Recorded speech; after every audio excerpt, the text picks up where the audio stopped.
تمنا ألقى الشيطان في أمنيته فينسخ الله ما يلقي الشيطان ثم يحكم الله آياته والله عليم حكيم. آمنت بالله صدق الله العظيم. معزز محترم حاضرین، سورۃ الحج آیت نمبر 52 آپ کے سامنے پڑھی گئی. انشاءاللہ 4 یا 5 آیات کا ہم مختصراً اس وقت اس کا ترجمہ اور اس کی تفہیم، اس کو سمجھنے کی ہم کوشش کریں گے. اللہ کا ارشاد ہوتا ہے، کل والی جو آیت ہم نے پڑھی تھی، والذین سعوا فی آیاتنا معاجزین اولئک اصحاب الجحیم، اصحاب الجحیم کے بارے میں کہ جو لوگ کوشش کریں گے یا ہماری آیات کو ہرانے کی کوشش کریں گے، جو کوشش کریں گے ہماری آیات کو نیچا دکھانے کی، تو وہی لوگ جو ہیں اصحاب الجحیم ہیں. اب آج والی آیت، وما ارسلنا، اور نہیں ہم نے بھیجا، من قبل کا، آپ سے پہلے اے نبی صلی اللہ علیہ وسلم، من رسول، کوئی بھی رسول، ولا نبی، اور نہ کوئی نبی، الا، مگر، اذا تمنا، جب اس نے کوئی تمنا کی، کوئی خواہش کی، کوئی آرزو کی یا کوئی منصوبہ بنایا، القى الشیطان فی امنیتہ، تو ڈال دیا، کیا ڈال دیا؟ یعنی خلل اندازی کی، رکاوٹ ڈال دی. کس نے؟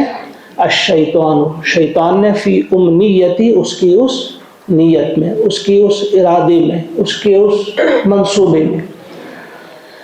یعنی پیارے نبی صلی اللہ علیہ وسلم سے فرمایا جا رہا ہے کہ یہ لوگ جو آپ کے اس منصوبے میں رکاوٹ ڈال رہے ہیں، جو بھرپور کوشش کر رہے ہیں آپ کو روکنے سے، اپنا یہ پیغام پھیلانے سے، جو آپ کی اس میں مزاحمت کر رہے ہیں، تو یہ کوئی نئی بات نہیں. آج تک جتنے بھی ہم نے رسول بھیجے یا نبی، رسول اور نبی میں کیا فرق ہے پہلے بیان کر چکے ہم. رسولوں کی تعداد 313 ایک حدیث پاک کے بارے مطابق، یا 315، اور نبیوں کی تعداد، انبیاء کی تعداد آپ سب جانتے ہیں، کم و بیش 1,24,000 ہے. تو فرمایا کہ جو رسول بھی بھیجا یا جو نبی بھی ہم نے بھیجا، ان نے جو منصوبہ بندی کی، انہوں نے جو ارادہ کیا، اس میں خلل ڈالا ہی ڈالا لوگوں نے. یہ آپ کے لیے کوئی نئی بات نہیں ہے. مگر پھر اس کے بعد کیا ہوا؟ فَيَنْسَخُ اللَّهُ، تو اللہ تعالیٰ مٹا دیتا ہے یا ہٹا دیتا ہے، مَا يُلْقِي الشَّيْطَانُ، جو کچھ ڈالتا ہے شیطان. یعنی شیطان کی اس وسوسہ اندازیاں، خلل اندازیاں جو ہیں، ان کو ہٹاتا ہے اللہ تعالیٰ. ثم، پھر، يُحْكِمُ اللَّهُ، مضبوط کرتا ہے اللہ تعالیٰ، پختہ کر دیتا ہے اللہ تعالیٰ آیاتہ، اپنی آیات کو. واللہ علیم حکیم، اور اللہ تعالیٰ علیم ہے اور حکیم ہے. تو یہاں ٹھیک طرح سے سمجھیے، تمنا لفظ جو ہے کہ اذا تمنا، جب بھی کوئی تمنا، ایک تو اس کے معنی وہی ہے جو ہم اردو میں کرتے ہیں، تمنا، خواہش، آرزو. تو ایک اس کا مطلب ہے تلاوت کرنا، پڑھنا. یعنی جب آپ قرآن پڑھتے ہیں، اللہ کا کلام پڑھتے ہیں، تو شیطان اس میں خلل اندازیاں کرتا ہے. اس پر بہت سارے واقعات لکھے گئے ہیں. ایک واقعہ زیادہ مشہور ہے کہ سورہ نجم کی تلاوت کر رہے تھے رسول پاک صلی اللہ علیہ وسلم، تو وہاں جب وہ ان الفاظ پہ پہنچے، افرأیت الذی، افرأیت اللات والعزی والمناۃ الثالثہ، کیا آپ نے نہیں دیکھا لات، عزی، منات؟ تو قصہ گھڑنے والوں نے کہا کہ جب ان کا تذکرہ آیا تو بیچ میں حضور نے فرمایا کہ تلک الغرانیق الاولی وان شفاعتهن لترجا. یہ انتہائی احمقانہ قصہ گھڑا گیا ہے کہ جب یہ الفاظ آئے تو حضور نے اس وقت کہا کہ یہ لات، یہ عزا اور یہ منات یہ لمبی گردنوں والی دیویاں ہیں، ان کی شفاعت اللہ ضرور سنے گا۔ یعنی ایک ایسا واقعہ ہے جس پر کوئی بھی سنجیدہ انسان چند گھڑیوں کے لیے بھی اس پر غور نہیں کرے گا، غور کرنے کی ضرورت ہی نہیں سمجھے گا۔ تو مختلف تفسیروں میں یہ بات آئی ہے، اس واقعے کو گڑھا گیا ہے۔ تو فرمایا کہ ایسا نہیں ہے کہ اگر انہوں نے کبھی کوشش کی بیچ میں خلل انداز ہونے کی تو اللہ تعالیٰ نے اس کو مٹا دیا، فَيَنْسَخُ اللَّهُ، اللہ تعالیٰ ہٹا دیتا ہے اس کو۔ اصل میں کیا ہے، کس چیز کی طرف اشارہ ہے؟ اس واقعے کی طرف اشارہ نہیں، یہاں پہ یہ کوئی واقعہ ہوا ہی نہیں ہے۔ اصل میں یہ ہے کہ کس طرح سے خلل اندازیاں کرتے ہیں، یہ آپ کو سمجھنا ہے، ہم سب کو سمجھنا ہے۔ مثلا جب ان اللہ انما حرم علیکم المیتۃ والدم والی آیت آئی کہ بے شک ہم نے میتۃ مردار کو حرام کیا، تو اس پر لوگوں نے کیا گھڑا؟ لوگوں نے کیا کہا کہ بھئی دیکھو مردار اس کو حرام کیا گیا، جو یہ خود اپنے ہاتھوں سے ذبح کرتے ہیں اس کو حلال کرتے ہیں، اس کو حلال کہتے ہیں، جو اللہ نے جس کو مارا اس کو حرام۔ یعنی آیت جو تھی وہ درست تھی، لیکن انہوں نے اس کا غلط مطلب نکالا اور لوگوں کو موٹیویٹ کرنے کی کوشش کی کہ بھئی اللہ کا کلام نہیں، کیا ایسا ہو سکتا ہے کہ اپنے مارے ہوئے کو وہ حرام کر دے اور ان کے ہاتھوں سے ذبح کرنے والے کو وہ حلال قرار دے؟ یا اسی طرح سے سود اور تجارت کے بارے میں، جب سود کو حرام کیا اللہ تعالیٰ نے، انہوں نے کہا کہ بھئی دیکھو سود کے ذریعے بھی نفع حاصل کرتا ہے انسان اور تجارت کے ذریعے بھی نفع، تو یہ کیا، سود حرام اور تجارت حلال۔ اسی طرح سے ایک اور موقع پہ قرآن پاک میں کہا گیا ہے کہ یہ جو اللہ کو چھوڑ کر کچھ معبودوں کی بندگی کرتے ہیں، یہ ان کے معبود بھی اور یہ بھی، ان دونوں کو ہم جہنم میں بھر دیں گے۔ تو اس پر بھی انہوں نے بات بنائی کہ دیکھو بھائی معبود جن کی بندگی کی جاتی ہے، عبادت کی جاتی ہے، ان کو بھی جہنم میں جھونک دیں گے۔ پھر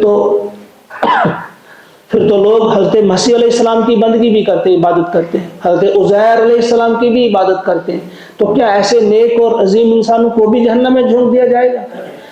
یعنی ایک اچھی سیدھی سادی صاف بات کو وہ الٹے معنی پہناتے تھے، یہی خلا دازیہ ہے۔ اذا تمنا، جب یہ قرآن پڑھتے تھے تو قرآن کے وہ غلط معنی پہنا کر لوگوں کو اس سے روکتے تھے کہ بھئی دیکھو یہ اللہ کا کلام نہیں ہو سکتا ہے، اس میں ایسی ایسی باتیں ہیں۔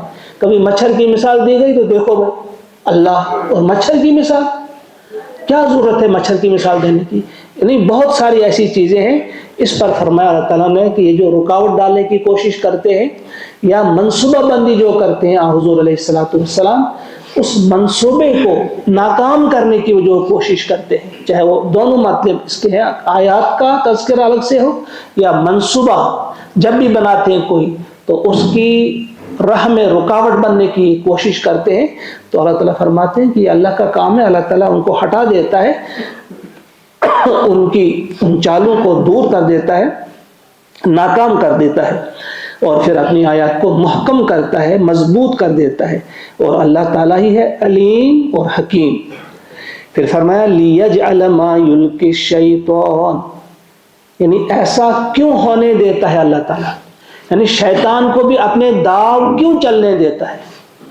اللہ تعالیٰ کو طاقت ہے، اس کو روک سکتا تھا، فرمایا اس کو یہ موقع دیا جاتا ہے، اس کو ایسا کرنے دیا جاتا ہے، کیوں؟ تاکہ یجعل، تاکہ بنائے ما یلقی شیطان، جو کچھ شیطان ڈالتا ہے، جو کچھ شیطان خلل اندازیاں کرتا ہے، رکاوٹیں ڈالتا ہے، اس چیز کو بنائے اللہ تعالیٰ فتنہ، آزمائش، کن لوگوں کے لیے؟ للذین فی قلوبہم مرض، ان لوگوں کے لیے جن کے دلوں میں مرض ہے، بیماری ہے، نفاق کا روگ ہے، جن کے دلوں میں نفاق کا روگ ہے ان کے لیے وہ آزمائش بنے۔ والقاسیۃ قلوبہم، اور جو سخت دل ہے ان کے لیے، سخت دل یا کھوٹے دل رکھنے والے انسان، ان کے لیے کیا بنتا ہے؟ یہ ایک آزمائش بنتی ہے، ان کے لیے ایک فتنہ بنتا ہے یہ۔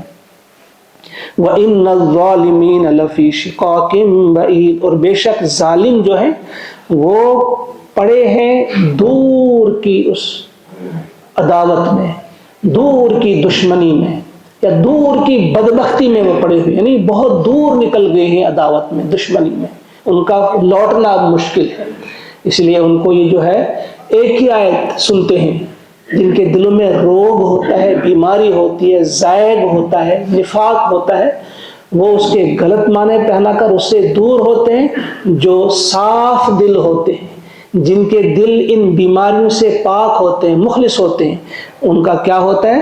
وَلِيَعْلَمَ الَّذِينَ أُوتُوا الْعِلْمَ، اور یہ اس لیے ہونے دیتا ہے اللہ تعالیٰ تاکہ جان جائیں الَّذِينَ أُوتُوا الْعِلْمَ، جو علم والے ہیں، أَنَّهُ الْحَقِّ، یہی حق ہے، من ربک، تیرے رب کی طرف سے، فَيُؤْمِنُوا بِهِ، اور تاکہ وہ ایمان لائیں اس پر، فَتُخْبِتَ لَهُ، پھر جھک جائیں اس کے سامنے، اس کے آگے، قلوبہم، ان کے دل۔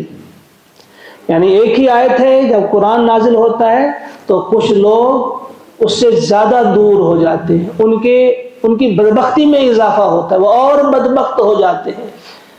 یہ کیا ہے؟ یہ دل ان کی بات ہے۔ جن کا دل جتنا سیدھا ہوگا، خلوص سے بھرا ہوگا، اس میں کوئی کجی نہیں ہوگی، اس میں کوئی بیماری نہیں ہوگی، تو وہ ہر چیز کو سمجھے گا کہ اس میں یہ میرے حق کا، یہ میرے خدا کا حق پیغام ہے، اس پر وہ ایمان لے آئے گا۔ صرف ایمان ہی نہیں لائے گا، فَيُؤْمِنُوا بِهِ، ایمان لانے کے بعد فَتُخْبِتَ لَهُ قُلُوبُهُمْ، اس کے سامنے ان کے دل جھک جائیں گے۔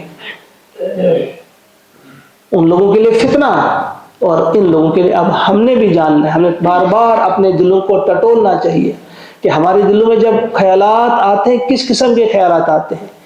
کیا ہم قرآن پاک سن کر ہمارے ایمان میں اضافہ ہوتا ہے کہ واقعی یہ اللہ کا کلام ہے، اور اس کے لیے ہمارے دل جھک جاتے ہیں ماننے کے لیے، عمل کرنے کے لیے کیا تیار ہوتے ہیں؟ پھر ہمیں اس پر اللہ کا شکر ادا کرنا چاہیے، الحمدللہ کہنا چاہیے، نہ صرف زبان سے بلکہ عمل سے بھی شکر ادا کرنا چاہیے۔ اگر ایسا نہیں ہے، کوئی شکوک اور شبہات جنم لے رہے، تو ہمیں ایمان کی تجدید کرنی چاہیے، از سر نو مسلمان ہونا چاہیے، دوبارہ کلمہ پڑھنا چاہیے، اور اللہ سے توفیق مانگنی چاہیے کہ ہمارے دلوں کو وہ اس زیغ سے، اس کجی سے، اس بیماری سے، اس نفاق کے روگ سے ہمیں بچائے اللہ تعالیٰ۔ اور فرمایا وَإِنَّ اللَّهَ، اور بے شک اللہ تعالیٰ، لَحَادٍ، ہدایت دیتا ہے، الَّذِينَ آمَنُوا، ایمان والوں کو۔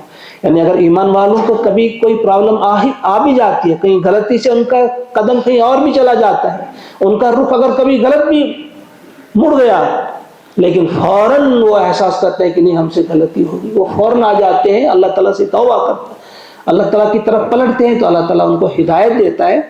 وَإِنَّ اللَّهَ لَحَادِ الَّذِينَ آمَنُوا، کہاں کی طرف؟ إِلَىٰ صِرَاطٍ مُسْتَقِيمٍ، سیدھے راستے کی طرف ان کو ہدایت دیتا ہے۔ وَلَا يَزَالُ الَّذِينَ كَفَرُوا، لا یزال ہوتا ہے ہمیشہ کرتے رہیں گے، ہمیشہ رہیں گے، الَّذِينَ كَفَرُوا، یہ جو اہل کفر ہے، کفر کرنے والے ہمیشہ رہیں گے، فی مریت، شک میں۔ یہ اہل کفر، کافر لوگ جو ہیں، یہ ہمیشہ شک میں رہیں گے، منہ، اس سے، اس کی طرف، حق کی طرف سے ہمیشہ شک میں رہیں گے، حتیٰ، یہاں تک کہ تأتیہم الساعہ، یہاں تک کہ آ جائے ان پر وہ گھڑی، یعنی قیامت کی گھڑی، بغتۃ، اچانک، او یا یأتیہم، آ جائے اچانک ان پر، عذاب یوم عقیم، اس منحوس دن کا عذاب، اس بانج دن کا عذاب۔ یعنی یہ جو اہل کفر ہیں، یہ ایسے لوگ ہیں کہ یہ جوتوں سے نہیں، جوتوں کے بغیر نہیں سدھرتے، یہ جوتوں کا ہی انتظار کرتے ہیں، اور جب وہ آ جاتے ہیں پھر کوئی موقع نہیں ہوتا ہے توبہ کا۔ پھر جب شروع ہو جاتا ہے عذاب، عذاب کے آثار بھی جب یہ دیکھتے ہیں، پھر یہ کتنی توبہ کریں۔ فرعون نے بھی کہا تھا اب میں مان گیا موسیٰ اور ہارون کے رب کو، لیکن اللہ تعالیٰ نے فرمایا آن، اچھا اب مانتا ہے، اس وقت کا ماننا معتبر نہیں، وہ نہیں مانا جاتا۔ تو فرمایا یہ جو اہل کفر ہیں، یہ شک میں ہی رہیں گے، کب تک؟ جب تک نہ یا تو قیامت آ جائے، تو قیامت کے بعد ان کا وہیں پہ حساب چکا دیا جائے گا، یا پھر اس سے پہلے یہاں اس دنیا میں بھی کوئی عذاب آ جائے، اچانک عذاب آ جائے، ایسے دن میں جسے کہا اللہ تعالیٰ نے عذاب یوم عقیم، عقیم اصل میں کہتے ہیں بانجھ کو، بانجھ اس لیے اس کو کہا کہ اس میں کوئی خیر نہیں ہوگا اس دن۔ اگر وہ عذاب کے آثار دیکھ کر وہ کتنا گڑ گڑائیں گے، اللہ سے دعائیں کریں گے، کوئی خیر نہیں ہوگا، کوئی وہ عذاب ٹالا پھر نہیں جائے گا، وہ 5 دن ہوگا، یعنی کوئی خیر نہیں ہوگا، صرف شر ہی شر ہوگا، پھر عذاب ہی عذاب ہوگا، پریشانی ہی پریشانی ہوگی۔ پھر الملک یومئذ للہ، اور اس دن پھر بادشاہی جو اللہ کی ہوگی۔ بادشاہی تو آج بھی اسی کی ہے، لیکن ایک پردہ ہے، جس طرح کہیں کوئی ڈرامہ لگا ہوتا ہے، وہاں کوئی بادشاہ بنتا ہے، کوئی وزیر بنتا ہے، وہ فرضی ہوتے ہیں، سچ مچ نہیں ہوتے۔ تو اس دنیا میں بھی ہم کو آج لگتا ہے کوئی اگر بادشاہ ہے تو ہم کو لگتا ہے یہ واقعی یہی بادشاہ ہے، وہ بادشاہ نہیں ہے، بادشاہ اللہ ہے۔ تو فرمایا اس دن پھر وہ سارے پردے ہٹ جائیں گے، سارے ہی لوگ جان جائیں گے کہ حقیقی بادشاہ کون ہے۔ ان کی اپنی بادشاہت نظر آئے گی کہ یہ ہمارا سب کچھ، یہ تو کھلونا تھا، یہ تو کھیل تھا، یہ تو کچھ بھی نہیں تھا۔ فرمایا آج کے دن جو بادشاہی ہے وہ اللہ کی ہے، یحکم بینہم، ان کے بیچ وہ فیصلہ کر دے گا، سب کے بیچ فیصلہ کر دے گا۔ فالذین آمنوا، پس جو لوگ ایمان لے آئے، وہ عملوا الصالحات، جنہوں نے نیک کام کیے، فی جنات النعیم، وہ نعمتوں والی جنت میں ہوں گے، وہ ایسے باغات میں ہوں گے، ایسی جنتوں میں ہوں گے جن میں نعمتیں ہی نعمتیں ہوں گی۔ والذین کفروا، اور جن لوگوں نے کفر کیا، وکذبوا بآیاتنا، اور جنہوں نے جھٹلایا ہماری آیات کو، کذبوا بآیاتنا، ہماری آیت کو جھٹلایا، فاولئک لہم عذاب مہین، تو ان کے لیے کیا ہے؟ عذاب مہین، عذاب بھی ہے اور کیسا؟ مہین، یعنی ذلت آمیز، رسوا کن، ذلیل کر دینے والا عذاب۔ اللہ تعالی ہم سب کو محفوظ رکھے اور ہمیں توفیق عطا فرمائے کہ ان آیات کو ہم اپنے دلوں کے اندر اتاریں، اور اللہ کی ان آیات پہ ہمارے ایمان کو اللہ تعالی مستحکم کر دے، مضبوط کر دے، بڑھائے، اور ہمیں ان آیات پہ عمل کرنے کی بھی توفیق عطا فرمائے۔ اللہم اجعل القرآن ربیع قلوبنا ونور ابصارنا وشفاء صدورنا وذهاب حمومنا وغمومنا، وصلی اللہ وسلم علی سیدنا ومولانا محمد وآلہ واصحابہ اجمعین برحمتک یا ارحم الراحمین۔ السلام علیکم۔